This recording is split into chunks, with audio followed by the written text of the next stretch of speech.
बडी हम इससे previous video में हम ग्लैंड्स पढ़ चुके हैं। अब अपन डाइजेशन ऑफ फूड पढ़ेंगे। ये बहुत ही इंपॉर्टेंट पार्ट है, खासकर ये है आपकी बहुत इंपॉर्टेंट है, तो आप इसे समझने का ट्राई करना। ठीक है, मैं आपको समझाती हूँ इसे। ठीक है, चलो। Digestion is the process of the alimentary canal by which the complex food is converted mechanically and biochemically into simple substance. Digestion वो प्रोसेस होती है एलिमेंट्री कैनाल की जिसमें जो कॉम्प्लेक्स फूड होता है ना, उसे मैकेनिकली और या फिर बायोकेमिकली किस में कन्वर्ट कर देते हैं? कॉम्प्लेक्स फूड को सिंपल फूड में। ठीक है, और क्या होता है? Simple substance suitable for absorption, जो कि किसके लिए सूटेबल हो? वो सिंपल सब्सटेंस एब्जॉर्प्शन के लिए एंड एसिमिलेशन के लिए, यानी एनर्जी प्रोवाइड करने के लिए। तो वो प्रोसेस जिसमें अपन जो कॉम्प्लेक्स फूड होता है उसे सिंपल फूड में कन्वर्ट कर देते हैं ताकि उसे एब्जॉर्व किया जा सके और उसका यूज़ किया जा सके, वही प्रोसेस डाइजेशन होती है। It includes mechanical process. ये मैकेनिकल प्रोसेस इन्वॉल्व करती है। कौन कौन सी होती है मैकेनिकल प्रोसेसेस? मेस्टिकेशन यानी चबाना, च्यूइंग। फिर आता है डेग्लुएशन। डेग्लुएशन यानी कि स्वेलिंग। स्वेलिंग का मतलब होता है एंगल्फ करना यानी इंगलना। फिर आती है पेरिस्टाल्सिस। पेरिस्टाल्सिस मैंने आपको बताया था, वेव लाइक मूवमेंट होता है ताकि फूड को नीचे की तरफ डाउनवर्डली, ताकि फूड बॉलस जो होता है ना उसे अपन मस्कुलर कंट्रक्शन के थ्रू नीचे की तरफ धक्का दे सकें। तो कौन कौन सी मैकेनिकल प्रोसेसेस होती है इसमें? एक तो मेस्टिकेशन यानी चबाना, एक स्वेलिंग यानी कि एंगल्फ करना, एक पेरिस्टेसिस यानी वेव लाइक मूवमेंट होता है मसल्स में ताकि फूड को डाउनवर्डली धक्का दे सके, पुश कर सके।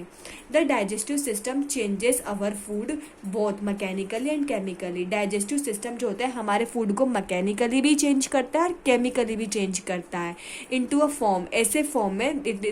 ठीक है, is acceptable both blood and the body. जो डाइजेस्टिव सिस्टम होता है हमारा फूड के कॉम्प्लेक्स फॉर्म से उसे मैकेनिकली और केमिकली सिंपल फॉर्म में कन्वर्ट कर देता है ताकि हमारा ब्लड और बॉडी उसे क्या कर सके? एक्सेप्ट कर सके। ठीक है, this change begins the moment you take the first bite. और ये चेंज कब से स्टार्ट हो जाता है? उस टाइम से जैसे ही आप एक बाइट को अपने मुंह में रखते हैं। जैसे ही आपने अपने एक बाइट को अपने मुंह में रखता है, digestion start in the mouth. Digestion कहाँ से स्टार्ट होता है? माउथ से। कहाँ से स्टार्ट होता है? माउथ से। वेयर फूड इज च्यूड, जहाँ पर अपन क्या करते हैं? सबसे पहले खाने को चबाते हैं और माउथ में क्या प्रेजेंट होती है? सलाइवरी ग्लैंड, और क्या मिला देते हैं? सलाइवा। अब the food then moves down. अब फूड माउथ से कहाँ जाता है? नीचे की तरफ। कहाँ पर जाता है उसके बाद? फेरिंग्स में। फेरिंग्स से कहाँ जाता है वो? ईसोफेगस में। और ईसोफेगस और फेरिंग्स में कौन सा मूवमेंट प्रेजेंट होता है? पेरिस्टाल्सिस मूवमेंट होता है, जिससे फूड एंटर कर जाता है स्टोमक में, पहले माउथ में, फिर माउथ से वो फेरिंग्स में आता है और ईसोफेगस में आता है। अब ईसोफेगस में पेरिस्टाल्सिस मूवमेंट होता है, वेव लाइक मूवमेंट, जिससे फूड कहाँ एंटर कर जाता है? स्टोमक में। In the stomach it is churned and mixed with gastric juice to become chyme. अब स्टोमक में जो होता है इसमें गैस्ट्रिक जूस को मिक्स कर देते हैं जिससे वो पार्शियली डाइजेस्ट हो जाता है और क्या बना लेता है? काइम। ये फूड में स्टोमक जो होता है जो होता है फूड में क्या मिक्स कर देता है? गैस्ट्रिक जूस, और फूड क्या बन जाता है? Crime.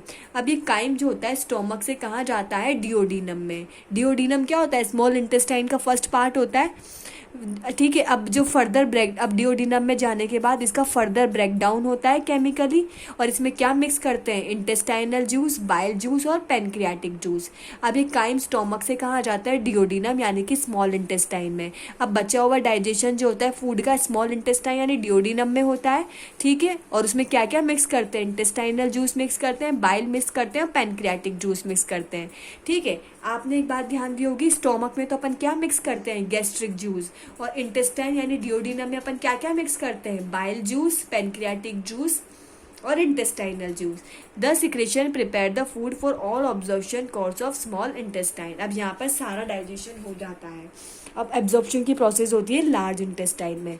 Product data are not absorb, product जो कि एब्जॉर्ब नहीं होते हैं through the entire length of the small intestine. पूरी स्मॉल इंटेस्टाइन में जो प्रोडक्ट एब्जॉर्ब नहीं होते हैं वो अब कहाँ जाते हैं? जिज्यूनम एंड इलियम में। कहीं पर भी एब्जॉर्ब नहीं होते हैं तो वो कहाँ आ जाते हैं? जो प्रोडक्ट एब्जॉर्ब नहीं होते हैं पूरे इंटेस्टाइन में वो आ जाते हैं from there enter into the caecum of their large intestine. अब वो लार्ज इंटेस्टाइन में आ जाते हैं। लार्ज इंटेस्टाइन का फर्स्ट पार्ट होता है सीकम। जो प्रोडक्ट स्मॉल इंटेस्टाइन में भी डाइजेस्ट नहीं होते या एब्जॉर्ब नहीं होते, वो स्मॉल इंटेस्टाइन से कहाँ आ जाते हैं, सीकम में।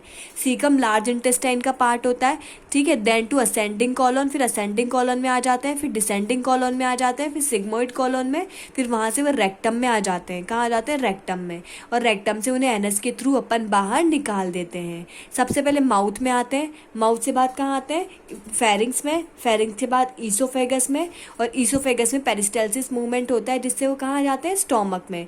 अब स्टोमक में उसमें क्या क्या मिक्स करते हैं, गैस्ट्रिक जूस। क्या मिक्स करते हैं स्टोमक में, गैस्ट्रिक जूस। तो उसके बाद वहाँ पे उसका ब्रेक डाउन होता है और फूड किस में कन्वर्ट हो जाता है, काइम में। अब वो काइम कहाँ जाता है, स्मॉल इंटेस्टाइन में या फिर डिओडिनम में। अब स्मॉल इंटेस्टाइन में क्या क्या मिक्स किया जाता है, इंटेस्टाइनल जूस, पेनक्रियाटिक जूस और बाइल जूस, ठीक है। और वहाँ पर उसको एब्जॉर्प्शन भी होता है। अब जिन फूड का एब्जॉर्प्शन नहीं होता वो स्मॉल इंटेस्टाइन से आ जाते हैं लार्ज इंटेस्टाइन में। लार्ज इंटेस्टाइन में वो कहाँ कहाँ जाते हैं, पहले कहाँ पे जाते हैं, सीकम में, कॉलोन में। वहाँ से जाकर ये कहाँ जाते हैं, रेक्टम में, और रेक्टम से एनस में, और एनस से कहाँ निकल जाते हैं, बॉडी के बाहर।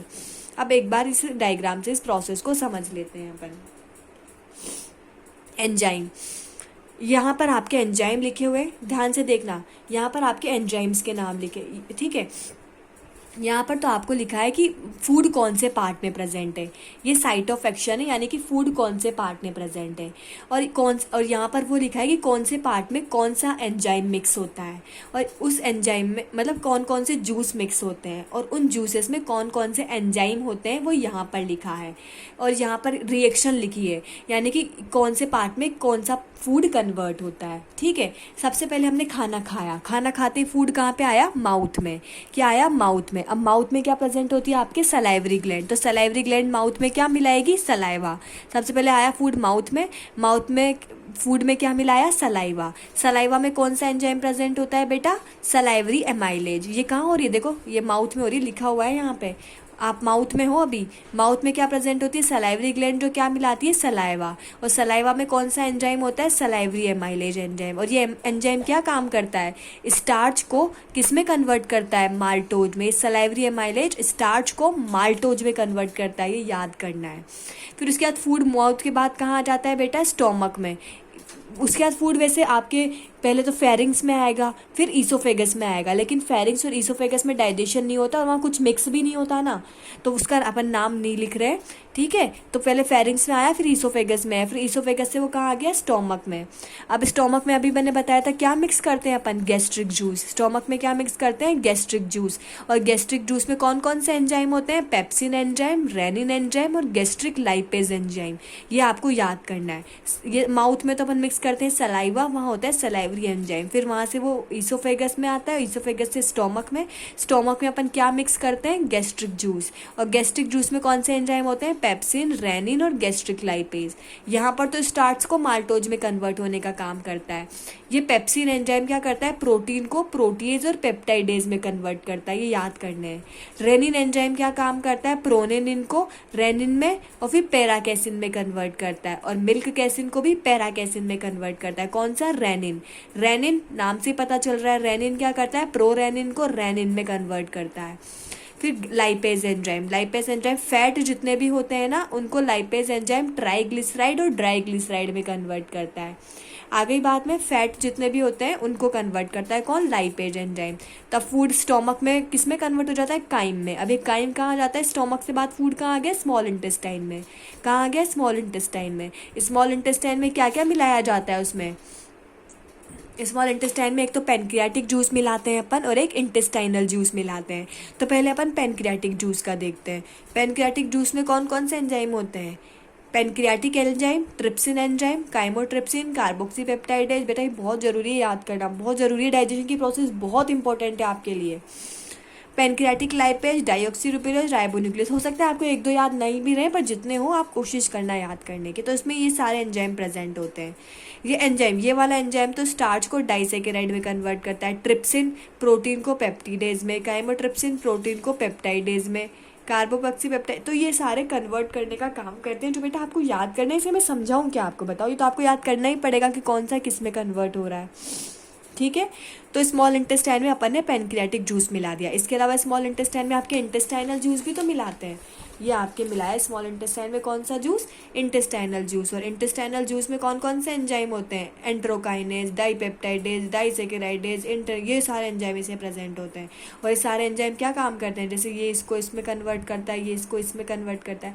तो बेटा मैं ये नहीं कह रही कि आप सारे एंजाइम याद करो, लेकिन कम से कम जैसे एक जूस है ना, तो एक जूस के इसमें से 3-4 याद कर लेना, और इसमें से भी 3-4 रिएक्शन याद कर लेना। वैसे ही इसमें से भी दो तीन तो कर ही लो, 3 तो कम से कम सब में करो, 3 और 4 लर्न कर लेना, 3 और 4 रिएक्शन इसके तो आप पूरे कर ही लोगे इन दोनों के। ठीक है, तो कुछ नहीं है, बस ये है कि कौन से पार्ट में आए, कौन से पार्ट में कौन सा एंजाइम मिला, कौन सा जूस मिला है, कौन से जूस में कौन सा एंजाइम होते हैं, कौन सा एंजाइम क्या काम करते हैं, यही लिखा हुआ है। ठीक है, तो आज हमारी डाइजेशन की प्रोसेस कंप्लीट हो गई। अब नेक्स्ट टर्म से हम रेस्पिरेटरी सिस्टम स्टार्ट करेंगे, तो आज हम यहीं तक रुकते हैं। ठीक है, so thank you everyone, stay home, stay safe and bye bye.